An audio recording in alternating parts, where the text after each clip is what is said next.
来继续要来讲，全球暖化极端的气候，若是落大雨做大水，总是互农民损失惨重。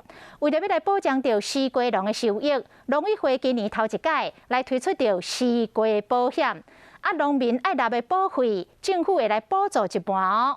有需求的农民会当到农会来询问。议论乡的西瓜真好食。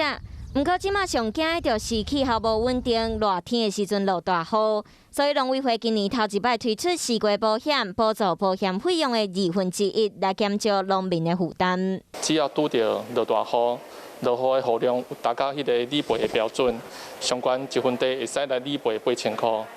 另外一方面，为着要减轻咱农民的负担，目前咱的保险费，咱农委会嘛有甲咱出一半。 保险理赔标准，一天的落雨量至少要超过200毫升，才会启动理赔机制。有农民反映有淡薄伤悬。但是相较于来讲，200公里就算足大个啦。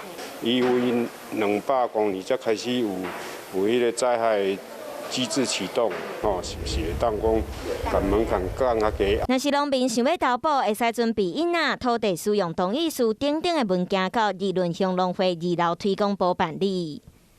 目前爱传的资料就是你查你的一粒印仔，加迄个咱的土地资料。西瓜保险投保的期限到8月16为止，有需要的农民拢会使来问议论乡农会。